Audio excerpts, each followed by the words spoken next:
नमस्कार दोस्तों, माँ की कृपा आप पे सदैव बनी रहे। दोस्तों, आज के इस वीडियो में हम आपको बताएंगे कि क्यों मनाया जाता है शारदीय नवरात्रि का त्यौहार, इस नवरात्रि के महत्व और इससे जुड़ी कथा के बारे में। इस बार नवरात्रि में किस वाहन पर सवार होकर आएंगी माता रानी, साथ ही कलश स्थापना का शुभ मुहूर्त, पूजन विधि और नवरात्रि में क्या है कलश स्थापना का महत्व, ये जानेंगे दोस्तों, भारत में कई सारे त्योहार मनाए जाते हैं और इन सारे त्योहारों की एक ऐतिहासिक पृष्ठभूमि है। इन्हीं त्योहारों में से एक त्योहार है नवरात्रि। यह त्योहार मुख्यतः देवी दुर्गा को समर्पित किया जाता है। इस त्योहार में 9 दिन माँ दुर्गा के 9 रूपों की पूजा की जाती है और 10वें दिन दशहरा मनाया जाता है। नवरात्रि साल में 4 बार मनाई जाती है। हिंदू पंचांग के अनुसार शारदीय नवरात्रि अश्विन मास के शुक्ल पक्ष की प्रतिपदा से नवमी तक मनाई जाती है। इस बार शारदीय नवरात्रि का महापर्व 26 सितंबर सोमवार से शुरू होगा और 5 अक्टूबर बुधवार तक मनाया जाएगा। फिर 10वें दिन दुर्गा माँ की प्रतिमा का विसर्जन किया जाता है। नवरात्रि में देवी शक्ति माँ दुर्गा के भक्त उनके 9 रूपों की बड़े विधि विधान के साथ पूजा करते हैं। नवरात्र के समय घरों में कलश स्थापित कर दुर्गा सप्तशती का पाठ शुरू किया जाता है। नवरात्रि के दौरान देश भर में कई जगहों पर मेले लगते हैं। इसके अलावा मंदिरों में जागरण और माँ दुर्गा के विभिन्न स्वरूपों की झांकियाँ बनाई जाती है। नवरात्रि में माँ दुर्गा की पूजा करने से लोगों को हर मुश्किल परेशानियों से छुटकारा मिल जाता है। इन 9 दिनों को बहुत पवित्र माना जाता है और भक्त नवरात्रि के दौरान उपवास रखते हैं। नवरात्रि के अगले दिन 10वीं के दिन दशहरा यानी विजयादशमी का पर्व मनाया जाता है, जो रावण पर भगवान राम की जीत का प्रतीक है। नवरात्रि मनाए जाने को लेकर 2 पौराणिक कथाएं प्रचलित हैं। प्रथम कथा के अनुसार महिषासुर नामक एक राक्षस ने ब्रह्मा जी को प्रसन्न कर उनसे वरदान मांगा था कि दुनिया में कोई भी देव, दानव या धरती पर रहने वाला मनुष्य उसका वध न कर सके। इस वरदान को पाने के बाद महिषासुर आतंक मचाने लगा। उसके आतंक को रोकने के लिए शक्ति के रूप में माँ दुर्गा का जन्म हुआ। माँ दुर्गा और महिषासुर के बीच 9 दिनों तक युद्ध चला और 10वें दिन माँ ने महिषासुर का वध कर दिया। दूसरी कथा के अनुसार जब भगवान राम लंका पर आक्रमण करने जा रहे थे तो उससे पहले उन्होंने माँ भगवती की आराधना की। भगवान राम ने 9 दिनों तक रामेश्वर में माता का पूजन किया और उनकी भक्ति से प्रसन्न होकर माँ ने उन्हें जीत का आशीर्वाद दिया। 10वें दिन राम जी ने रावण को हराकर लंका पर विजय प्राप्त की थी। शारदीय नवरात्रि को धर्म की अधर्म और सत्य की असत्य पर जीत का प्रतीक माना जाता है। माँ दुर्गा के हर स्वरूप की कृपा से भक्तों की मनोकामनाएं पूरी होती हैं। माता रानी अपने भक्तों को खुशी, शक्ति और ज्ञान प्रदान करती हैं। हिंदू धर्म में मान्यता है कि कोई भी शुभ कार्य शुरू करने से पहले या फिर कोई पूजा पाठ त्योहार शुरू होने से पहले कलश की स्थापना की जाती है। इससे घर में सुख समृद्धि आती है और काम अच्छे से संपन्न होता है।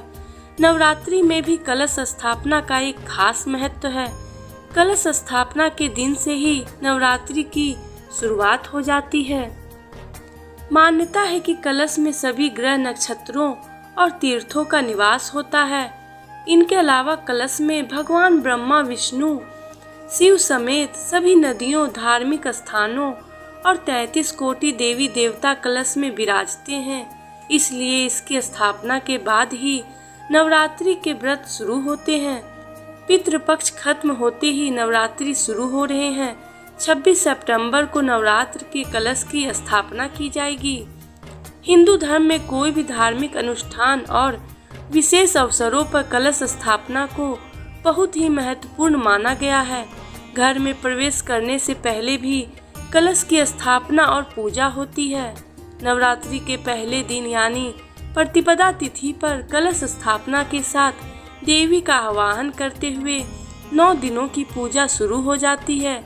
कलश स्थापना से घर में फैली सभी तरह की नकारात्मक ऊर्जा खत्म होती है और पूजा अच्छे से संपन्न होती है। इस साल अश्विन नवरात्रि की प्रतिपदा तिथि 26 सितंबर 2022 को सुबह 3:23 से शुरू हो जाएगी, जो 27 सितंबर 2022 को सुबह 3:08 पर खत्म होगी।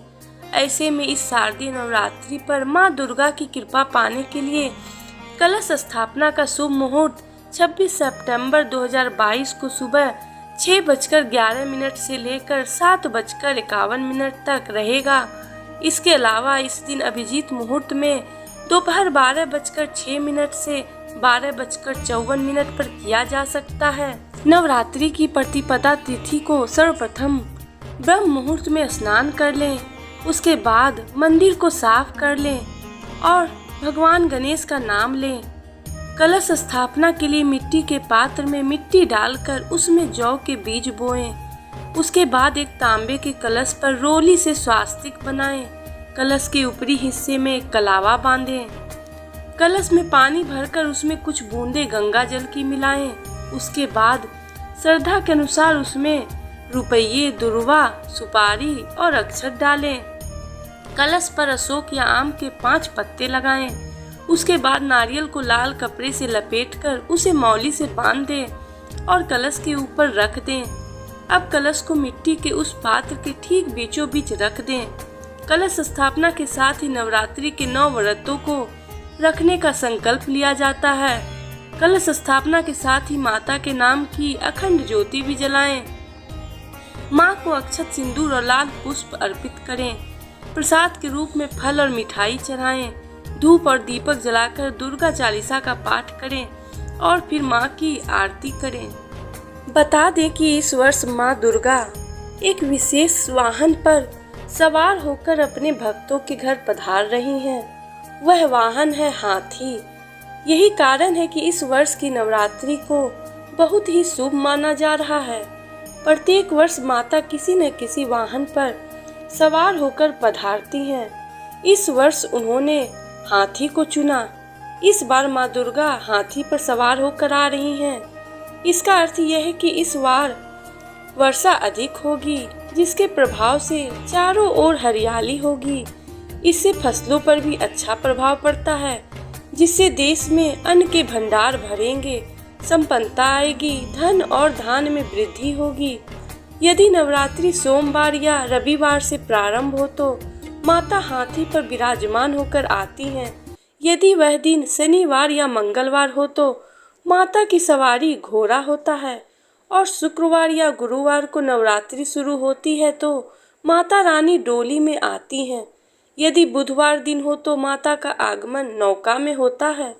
इस साल शारदीय नवरात्रि का समापन 5 अक्टूबर दिन बुधवार को हो रहा है।